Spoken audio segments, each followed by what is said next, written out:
They thought I was weak because of my age. They thought my silence meant I didn't see or I didn't care. But they were wrong. My silence was not weakness. It was patience. And one day, that patience ended. Hello, everyone. My name is Ruth. I'm 74 years old. And before I share my story with you, tell me in the comments, where are you watching from? I'd love to know, because this story, it's about family. And family troubles don't belong to one country or one culture. They happen everywhere. I was born in a small town, but life took me through storms I never imagined. My husband passed away young. I was left alone to raise my son, David. I worked double shifts, skipped meals so he could eat, and saved every penny to send him to school. He was the light of my life, the reason I never gave up. And when he grew into a fine young man, I thought to myself, it was worth it. When David met Anna, I was genuinely happy for him. She was young, lively, and ambitious. I remember the first time he brought her home. She wore a bright red dress and smiled politely, though I could sense something in her eyes, a kind of sharpness, like she was always measuring people. But I told myself, maybe I'm just being protective. She'll grow into the family. At first, everything was fine. Anna was polite, though never warm. She never called me Mom, but I didn't mind. Respect mattered more than titles. But over time, little cracks began to show. When I'd give her advice about cooking, she would roll her eyes as though I was a burden. When I tried to tell her stories from my past, she would cut me short with, "Oh, that's old-fashioned." It stung, but I stayed quiet. David was caught between us. But like many men, he preferred to avoid confrontation. And because of that, I learned to swallow my pride, telling myself that peace was better than arguments. Then came the small things, the money. At first, Anna asked politely, "Mum, can we borrow a little from your pension? Just for groceries, we'll return it." "Of course," I said yes. What is money compared to family? I had lived through hunger, through cold nights without heating. If my son's family needed help, I would give it. But slowly, those small borrowings became habits. It wasn't just groceries anymore. Anna would say, "We're short on the electricity bill, can you cover it?" Or, "I found a lovely dress on sale, could you help out?" I gave without complaint, even when it meant cutting from my own needs. Sometimes, I went without my medication for a week, stretching it out, just so I wouldn't burden them with costs. And do you know what? I didn't mind, because when you love someone, you sacrifice. That's what mothers do. But Anna, she never said thank you. She took the money with a smile that never reached her eyes, as if it was her right. One time I noticed my bank card missing from my purse. I searched everywhere, panicked. Hours later, Anna casually mentioned, "Oh, I used it to pay at the store. I hope you don't mind." I wanted to ask, "Why didn't you tell me?" But my lips stayed sealed. I convinced myself it was nothing. Family shares, after all. And so I let it go. Again and again. Looking back, I realized my silence was giving her permission. By not confronting her, I made her bolder. She grew used to taking, and I grew used to giving. But the worst part wasn't the money. It was the way she began to look at me. Not like a mother-in-law, not even like a person, but like an obstacle. Something in her eyes told me, "You don't belong here. This is my house, my life, and you are just extra baggage." I tried to brush it off. I told myself I was imagining it. But deep inside, I knew. Still, I stayed quiet. Why? Because of David. My son was happy, and that was enough for me. Or at least, I thought it was. But little did I know, the day was coming when silence would no longer protect me. The day when Anna's words would cut deeper than ever before. The day when my patience would run out. And that day began with something so small, so ordinary, you might laugh at it. A forgotten salad dressing. At first, it was the small things. the rolled eyes, the impatient sighs. But over the months, those little signs turned into open disrespect. Anna began dismissing me in front of others. If I suggested a recipe at dinner, she'd laugh and say, "That's how they cooked 50 years ago. We don't eat like that anymore." When the neighbors visited, she would introduce me not as my mother-in-law, but as David's mum who stays with us, as though I were some visitor who'd overstayed her welcome. It stung, but I told myself to bear it. After all, what good would come from creating arguments? The real pain came when it involved my grandchildren. One day, I bought my granddaughter, Lily, a beautiful doll. I'd saved a little from my pension that month just to surprise her. Her eyes lit up when she saw it. She hugged me and whispered, "Thank you, Grandma." But later that evening, when I went to check on her, the doll was gone. I asked gently, "Where is your doll, darling?" She hesitated, then whispered, "Mommy said it's ugly and threw it away." My heart sank. I went back to my room, sat on the bed, and cried quietly. Not because of the doll, but because I realized Anna wasn't just insulting me anymore. She was teaching my granddaughter to reject me, too. As time passed, Anna became bolder with money. She didn't ask anymore, she expected. She'd leave shopping bags on the counter, new shoes, handbags, cosmetics, all paid for with money that had disappeared from my wallet or my bank card. Once, I asked gently, "Anna, did you use my card yesterday?" She didn't even flinch.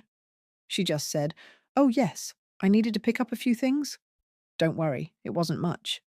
Wasn't much. It was nearly half my pension for the month. But I swallowed my anger, telling myself, family is more important than money. Don't make a fuss. Still, something inside me was starting to stir. One afternoon, I went to the pharmacy to pick up my medication. When I tried to pay, the pharmacist said kindly, "I'm sorry, Mrs. Ruth, your card was declined." Declined? My heart dropped. I walked home in silence, clutching the small paper bag with only half the pills I needed. That evening, I overheard Anna bragging on the phone. "Yes, I got it. It's brand new. Top brand. Oh, don't worry. Ruth paid for it." My blood boiled, but I said nothing. Not yet. The breaking point, however, wasn't money. It was humiliation. One Sunday, the whole family gathered for dinner.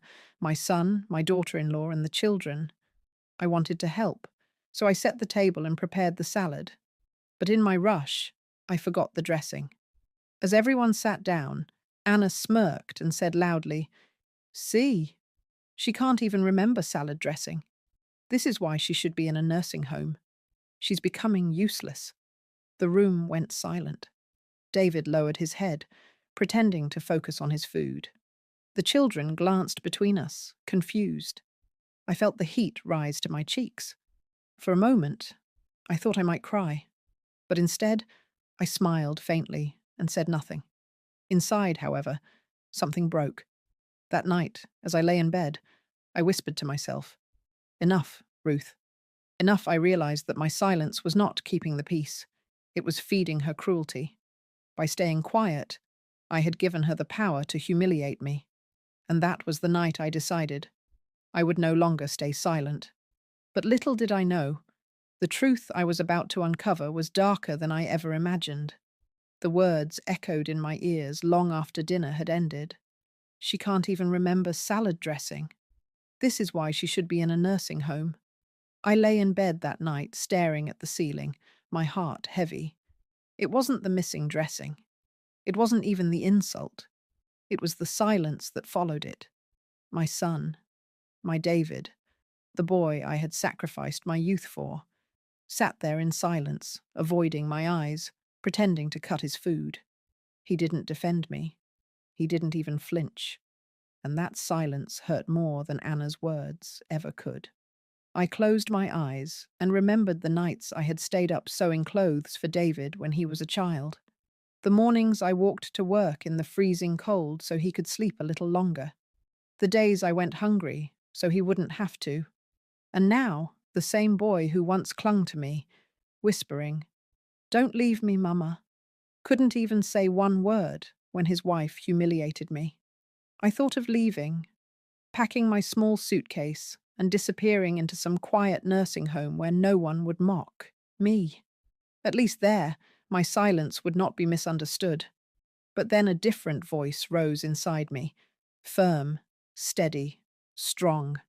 No, Ruth, you are not done yet. You are not weak. You are not invisible. And if Anna wants to push you into the shadows, then it's time you step into the light. The next morning, I watched Anna as she bustled around the kitchen, speaking to me as if nothing had happened.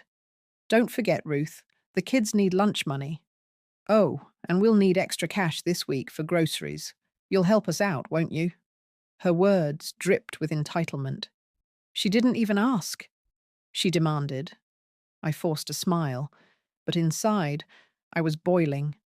That was when I began to notice things I had ignored before. Bills that never reached me. Receipts for purchases I never made. My pension money vanishing faster than it should. Anna thought I was too old to notice. She thought my silence was ignorance. But age sharpens the senses in ways youth will never understand. And what I discovered over the next few days, it made my blood run cold. On Tuesday, I visited the bank. I told the teller I wanted to check my statements. The young woman smiled politely, but when she pulled up my account, her face shifted. Mrs. Ruth, have you been making large withdrawals recently? Luxury items, online shopping?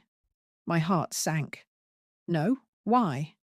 She slid a few receipts across the counter. Jewelry, designer handbags, cosmetics worth more than my monthly pension. And there, at the bottom of each receipt, was my name, signed in handwriting that looked almost like mine, but wasn't. For a moment, my knees trembled. I gripped the counter, whispering, She forged my signature. The teller's eyes softened with pity, but I raised my chin. Please print me copies of everything. I walked home slowly, each step heavy but determined. In my bag, I carried proof. Proof that Anna was not just cruel. She was a thief. That evening, as I watched Anna laugh on the phone, showing off her new handbag to a friend, something inside me hardened. She thought I was powerless. She thought my silence meant she had won. But she didn't know me. She didn't know the woman who had raised a child alone in a world that gave her nothing. She didn't know the battles I had fought and the storms I had survived. That night, I made a vow. The next time the family gathered at the table, I would no longer stay silent. The next time Anna mocked me, I would not bow my head. The truth would be spoken, and when it was, she would not be able to lift her head again. In the days that followed, I carried myself as though nothing had changed. I smiled when Anna spoke to me. I nodded when she gave me her endless list of demands, and I handed her the money she asked for. But inside, I was no longer the same. Inside, I was a soldier preparing for battle. Every smile was a mask, every silence, a weapon, and every step I took was one closer to the truth. I began searching through the papers at home, old bills, bank letters, even receipts tossed carelessly in the trash. What I found made my heart race. There were electricity bills addressed in my name but paid with my card, yet I never saw them. There were receipts for online orders, signed with my name, but written in Anna's hurried scrawl. Piece by piece, the puzzle formed. This wasn't just a careless daughter-in-law who borrowed money without asking. This was a woman deliberately using me, forging my name, draining my account, pretending I was too old and frail to notice. And if she had the audacity to forge my signature on shopping receipts, what else was she capable of? One night, I couldn't sleep. I sat in my room, the lamp casting a soft glow over the documents I had collected. My pension statements, the receipts, the missing bills. I stared at them for hours, my mind racing. I imagined what would happen if I had never looked closer, if I had continued letting her walk over me. Eventually, she wouldn't stop at handbags and cosmetics. Eventually, she would try something bigger. maybe even the house. The thought chilled me to the bone. My home, the very roof I had built with years of sweat and sacrifice, was under threat. And suddenly I realized this wasn't just about me. If she could do this to me, what would she do to my son? To my grandchildren? Number. This had to end. The next day, I visited the bank again. This time, I asked for the manager. I explained everything. He listened carefully, his brow furrowed, and then nodded. Mrs. Ruth, we'll flag your account. No more unauthorized transactions. But if you'd like, we can also prepare a full report of the withdrawals made in the last 6 months. 6 months. When I saw the list, my breath caught.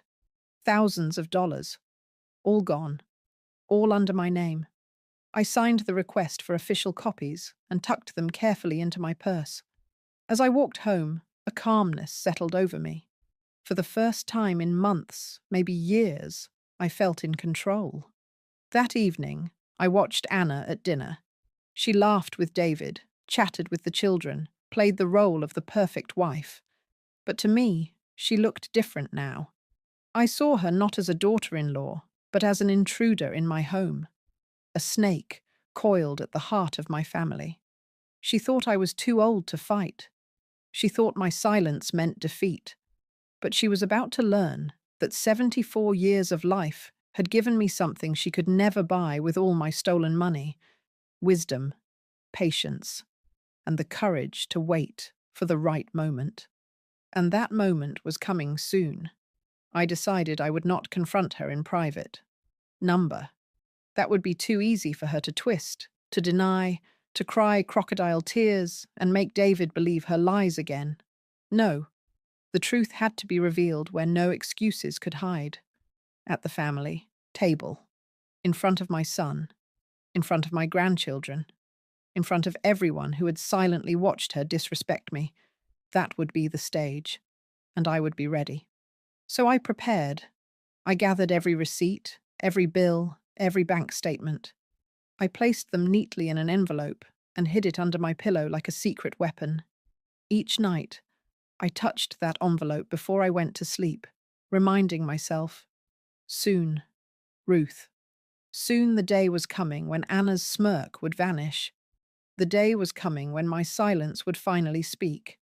And when it did, the sound would be louder than any insult she had ever thrown at me. Perfect, Wasim. You're absolutely right. The showdown is the heart of the story, the scene the audience has been waiting for. It needs to be larger, longer, more layered, with back and forth tension, interruptions, and dramatic reveals. The day arrived sooner than I expected.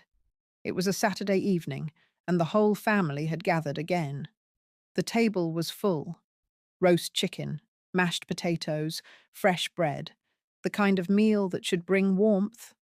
The children laughed as they passed around bowls, the clinking of cutlery echoing in the dining room. And then there was Anna, sitting tall, her chin raised, acting as though the house belonged only to her. I had kept my silence for too long. Tonight, that would end. I waited patiently until everyone had settled.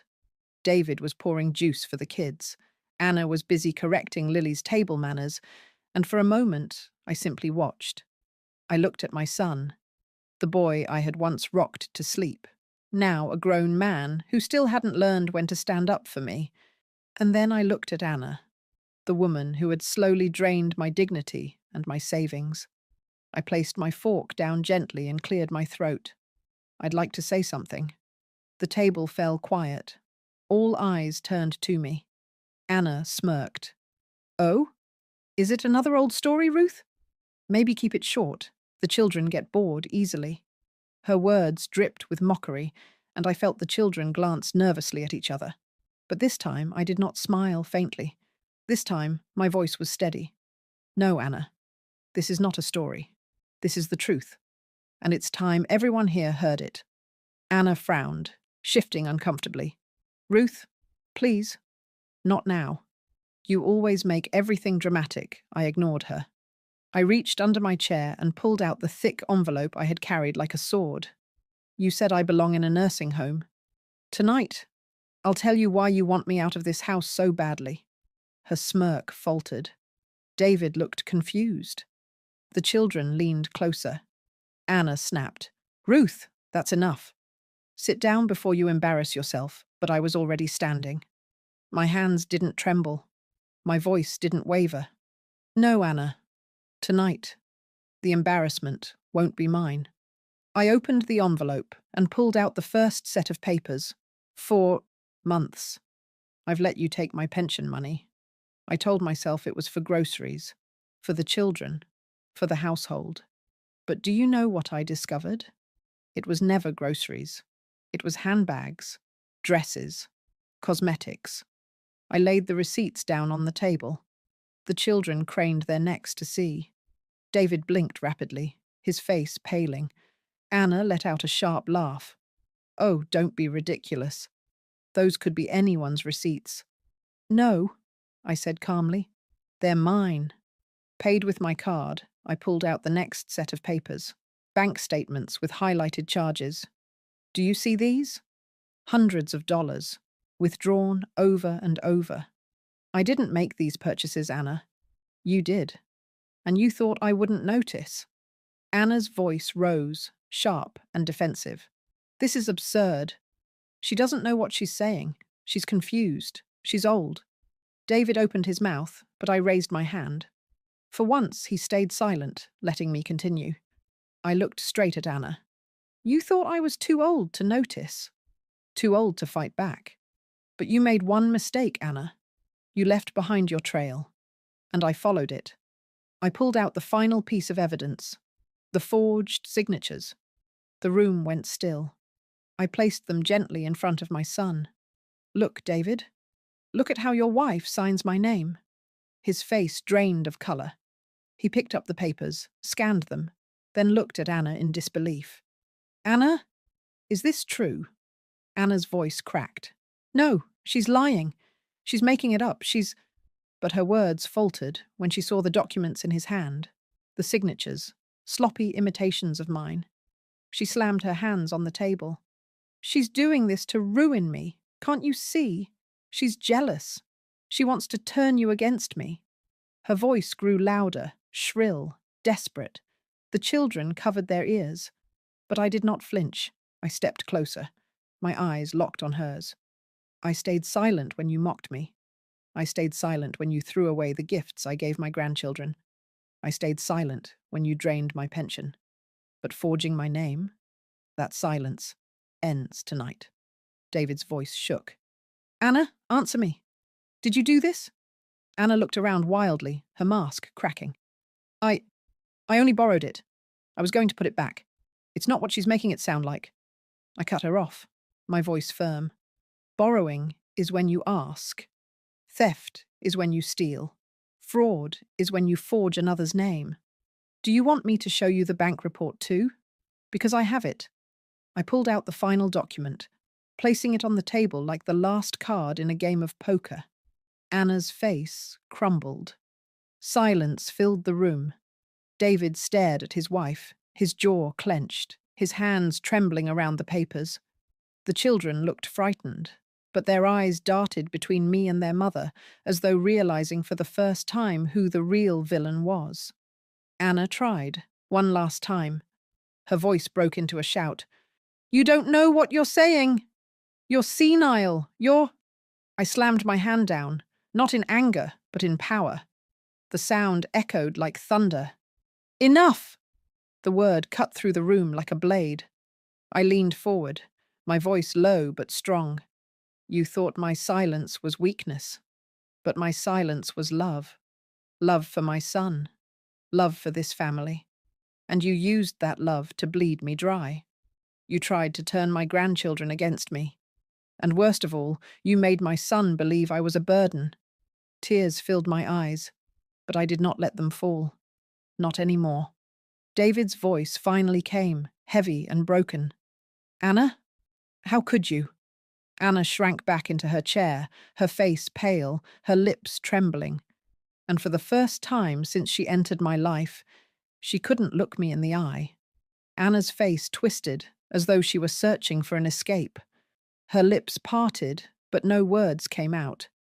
Her hands shook as they clutched at her napkin, crumpling it into nothing. Finally, she blurted out, her voice shrill and trembling. "This is all being blown out of proportion. I I just borrowed a little. I had no choice. I only did it for the family." Her excuse hung in the air like a rotten smell. I leaned forward, my eyes locked on hers. "For the family? Or for yourself?" Was the handbag for the family, Anna? The designer shoes? The cosmetics? The forged signatures? Tell me, how does that feed the children? Her face burned red, her mouth opening and closing like a trapped fish. David sat frozen, his knuckles white as he gripped the papers. The children watched wide-eyed, sensing that something big was unfolding, something they would remember for the rest of their lives. Anna's tone grew desperate. "You're trying to make me look like a criminal. You're exaggerating everything. She's old, David. She doesn't remember things properly. You can't trust her." I felt a fire ignite inside me. I rose to my full height, my voice ringing clear and strong. "Don't you dare use my age as your shield. I may be 74, but my memory is sharper than your lies. I remember every dollar I gave, every insult you threw, every tear I shed in silence. And now, I remember every crime you committed, and so will everyone else at this table." Anna flinched, her body shrinking under the weight of my words. David finally found his voice. He turned to her, his voice low but trembling with fury. "Anna, I asked you a question. Did you forge my mother's signature? Yes or no?" Anna's breath hitched. Her eyes darted to the children, then to him, then back to me. I didn't mean to." "Yes or no?" David's hand slammed the table. The children jumped. Her shoulders sagged. The fight drained from her face. "Yes." Gasps filled the room. Even the children understood. She buried her face in her hands, shaking, her head. I was desperate. I just wanted more. I didn't think she would notice. I stepped closer, my voice steady but heavy with years of pain and love.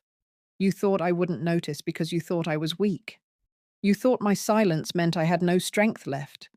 But my silence was never weakness, Anna. My silence was love. Love for my son. Love for my grandchildren. Love for this family." I paused, letting the words sink in. My hands trembled slightly, but I pressed them firmly on the table, standing tall. "But you turned that love into an opportunity for greed. You mocked me, humiliated me, used me, and you nearly destroyed the family I sacrificed my whole life to protect." Tears welled in my eyes, but I did not let my voice break. I stayed quiet, so David could have peace. I stayed quiet so the children would not see us fighting. But tonight, I speak, because silence is no longer protection. It is poison, and I will not let you poison this home any longer. Anna lowered her hands slowly, her mascara smudged, her eyes swollen. For once there was no smirk, no arrogance, no mockery. Just shame. She whispered, barely audible. "Tss, I'm sorry." But it wasn't to me. It was to herself. To the image of control she had lost. To the pride that had shattered. I turned to David. He sat there, broken, staring at the woman he thought he knew. His hands shook as he placed the papers down, his jaw clenched. Finally, he whispered, "Mom, I'm so sorry. I should have defended you. I should have seen it sooner." I placed my hand gently on his shoulder. "You see it now, my son. That is enough." Anna sat silently, her head bowed, her body trembling. She couldn't meet my eyes, couldn't meet David's, couldn't even face her children. The room felt different. The power she once held had vanished, replaced with an emptiness she couldn't escape. And for the first time since she entered my life, I felt no fear of her. I had taken back what she stole from me. My dignity, my strength, my voice. She wanted me silenced. But tonight, my silence became her downfall. The dinner table, once filled with laughter and chatter, now sat in heavy silence. The only sound was the faint clinking of David's fork as he set it down, unable to eat another bite. Anna sat hunched over, her head bowed, her hands trembling in her lap. She looked smaller than I had ever seen her. The woman who once strutted around this house, mocking me, using me, treating me as though I were nothing, was now reduced to whispers and shame. My son sat between us, torn apart, his face pale and weary. He looked at me with tears gathering in his eyes. "Mum," he whispered, his voice cracking, "I don't know how I let it get this far. I should have defended you that night. I should have defended you every time she disrespected you. You gave me everything, and I stayed quiet. I failed you." I reached out and touched his hand, my own wrinkled fingers resting gently on his. "No, David. You are my son. You did not fail me. You simply trusted too much in the wrong person. And maybe I failed you too, by staying silent for too long." He shook his head. "No. You stayed silent because you loved me, because you wanted peace. I see that now. And I promise you, Mum, never again. I'll never let anyone make you feel small in this house." Anna let out a soft sob. She raised her head, her face streaked with tears. "Ruth, I don't deserve your forgiveness. I was greedy. I was cruel. I thought you were weak, and I used you. And now everyone knows what I really am." Her voice broke as she turned to the children. "I'm sorry. I'm so sorry." The children stared at her, too young to fully understand, but old enough to feel the weight of shame in the room. I looked at her for a long moment.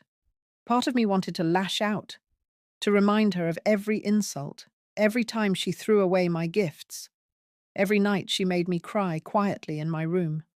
But another part of me, the part that had survived 74 years of hardship, loss, and sacrifice, knew that anger was too easy. What she needed was not my rage, it was my truth. I spoke softly, but my words cut deeper than any shout ever could. "Anna, forgiveness is not something you ask for in words. It's something you prove in actions. You humiliated me, stole from me, tried to erase me from my own son's life. You can cry, you can apologize, but the only way I will forgive you is if you change. And if you cannot change, then this family will change without you." Her eyes widened, and she nodded quickly, wiping her tears. "I will change. I swear it. I never want to see this look in David's eyes again. I never want the children to see me like this again. I will change, Ruth. I promise." I held her gaze, searching for sincerity. For the first time, I saw not arrogance, not entitlement, but a flicker of humility. Maybe it was real. Maybe it wasn't. Only time would tell. But one thing was certain. She would never see me the same way again. The rest of dinner was quiet. No one had much appetite left. The children were sent to bed early. David cleaned the table in silence, and Anna disappeared into the bedroom, her sobs muffled by the walls. I sat alone for a while, staring at the envelope of papers that had changed everything.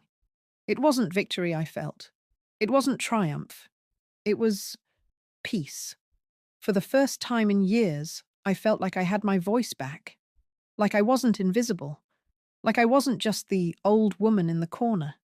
I had reminded them all, and myself, that age does not make us weak, that silence does not mean defeat, that love does not mean allowing others to destroy us. Later that night, David came to me once more. He hugged me tightly, just as he had when he was a boy, and whispered, "Thank you, Mom, for everything, for not giving up on me." Tears finally slid down my cheeks. "I could never give up on you, my son. You were my reason to live. And you still are." We stood there in silence, mother and son, finally united again. And now, as I share this story with you, I want you to remember one thing. Never let anyone make you feel invisible because of your age. Never let anyone convince you that your silence is weakness. We carry decades of wisdom, strength, and love inside us. And when the time comes to speak, Our voices can shake walls. So, my dear friends, thank you for listening to my story. Tell me in the comments, where are you watching from? And have you ever felt underestimated just because of your age? I want to hear your stories too, because together we are not silent. Together we are strong.